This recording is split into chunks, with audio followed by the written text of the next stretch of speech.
รดงบประหยัดเทรดอะไรให้เฮามีกำไรย้ำว่าคอนเซปต์ของเฮาก็คืออยากจะหากำไรได้กับตลาดยาวๆบ่ว่าจะเทรดรูปแบบใดก็ตามแต่เฮาต้องมีการจัดสรรต้นทุนและกำไรอย่างเหมาะสมโดยเฉพาะแม่นตอนที่เฮามีกำไรเนาะเฮาต้องใช้แนวใดให้เฮานี่ได้เทรดโดนที่สุดเนาะตัวอย่างมื้อนี้นี่ใช้งบอยู่$6เนาะคือว่า$6นี่เป็นงบที่ทุกคนมีอยู่แล้วเนาะซึ่งเฮาสิเฮ็ดแนวใดให้เฮานี่มีโอกาสได้หลายไม้ไม้1ไม้2เฮาจะพยายามเก็บกำไรเนาะแล้วหลังจากไม้3ไม้4เฮาก็จะเริ่มลิ้นกำไรอย่างเดียวออเดอร์แรกของเฮา$2เป็นหยังคือเดิน$2คืองบเดินหลายกว่านี้ก็บ่ได้เพราะเฮามีแค่$6เนาะที่จริงเดินต่ำกว่านี้เสียซ้ำเนาะถ้าเดิน1เฮาก็ได้โอกาส6ไม้ถ้าเอาเดิน2ก็มีโอกาสแค่3ไม้ออเดอร์นี้ตามไม่บ่ายเทคนิคเฮาหาได้แต่สำคัญก็คือมีกำไรเฮ็ดแนวใดให้อยู่กับเฮาได้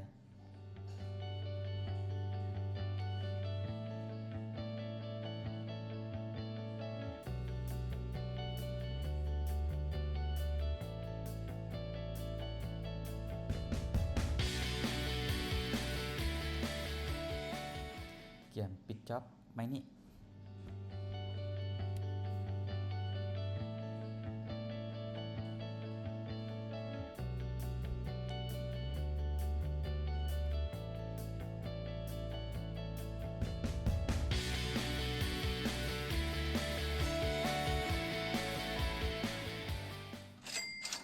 หลังจากที่เฮามีกำไรแม่นบ่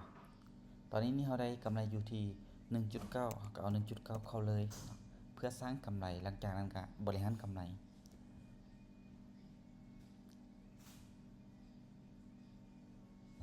ตอนนี้ภาวะตลาดอยู่ที่ไส2ศอกเฮาก็เทรดตามแนวโน้มเลยการเทรดระยะสั้นเฮาต้องเบิ่งแนวโน้มบ่เน้นแต่เทคนิคแต่แนวโน้มตลาดคือจุดที่สำคัญเซลล์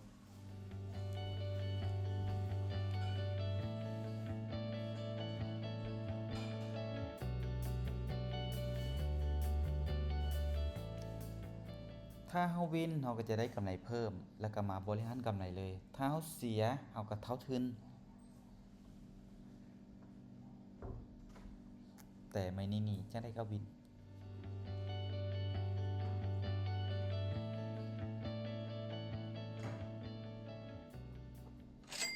ปิดจ็อบไปตอนนี้นี่เฮาได้กำไรหลายกว่า50%เนาะหลายกว่า50%ของงบแสดงว่าเฮามีกำไรอยู่ที่เท่าใด3.7 3.7เฮาสิเฮ็ดแนวใดให้เฮานี่มีโอกาสได้เดินหลายที่สุดก็คืออันนี้แหละเป็นตัวสำคัญแสดงว่าค่อยจะเดิน 1.7 ตอนนี้ก็คือ 1.7 แสดงว่าเฮาจะมีโอกาสอยู่3ไม้เนาะซื้อ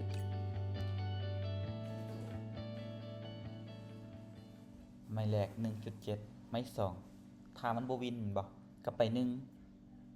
ถ้าบ่วินอีกไป1แสดงว่าเสีย3ไม้เฮาบ่ได้เสียต้นทุนเฮาเสียแค่กำไรบ่แม่นเงินของเฮาเฮาบ่ต้องเสียดายถ้าเฮาอยากจะเทรดแต่ถ้าเฮาอยากได้กำไรเฮาต้องเซารอแค่เวลาถ้าเฮาเสียกำไรแล้วเฮาคูณเงินแสดงกำไรเฮาก็จะเบิดไปเนาะคือกรณีแบบนี้แหละบางคนอาจจะบ่เสียกำไรก็บ่ได้คำนวณว่าอันใดเป็นต้นทุนอันใดเป็นกำไรคำนวณผิดคูณอย่างเดียวเฮ็ดให้กำไรเบิดเมื่อกำไรเบิดแต่ต้นทุนมีความเสี่ยงเพราะว่าความเครียดเนาะความกดดันออเดอร์นี้ตามซื้ออีกโดยที่เอากำไรไปลิ้นอย่างน้อยก็ได้หลายไม้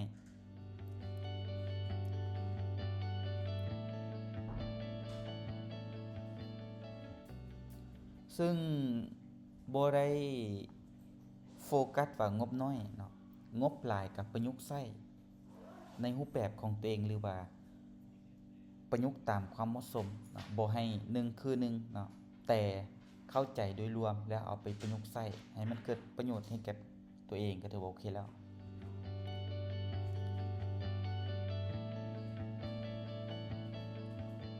โอเคเฮาเหลือกำไรบ่เหลือกำไรทั้งๆที่เฮาเสีย2ไม่ซ้อนเนาะแต่เป็นหยังเฮาคือเหลือกำไรเพราะว่าเฮาบริหารจัดการกำไร โดยที่บ่ได้แตะเงินตัวเองเทื่อถ้าเฮาหยุดที่เฮาได้กำไร1เหรียญถ้าบ่หยุดเฮาไปต่อเฮาก็บ่ได้เสียหยังออเดอร์นี้บายต่อเทรดกำไรเฮาจะบ่ได้ซีเรียส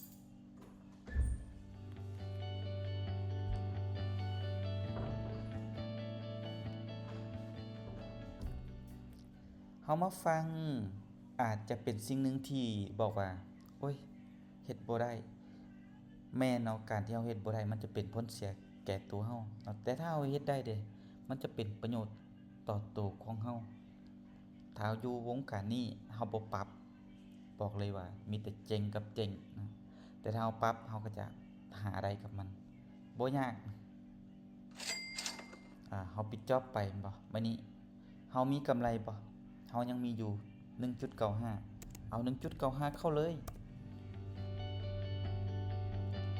เซล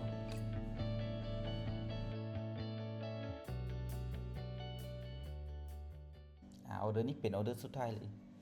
ได้ก็หยุดเสียก็หยุดถ้าเฮาเสียเฮาแค่เท่าทุนถ้าเฮาบ่เสียเฮาก็แค่ได้กำไรเพิ่มแสดงว่าสิ่งที่เฮาเทรด4-5มื้อนี้เฮาบ่ได้เทรดเงินของตัวเองเลยเฮาเทรดเงินของระบบหรือว่าของแพลตฟอร์มที่เฮาหาได้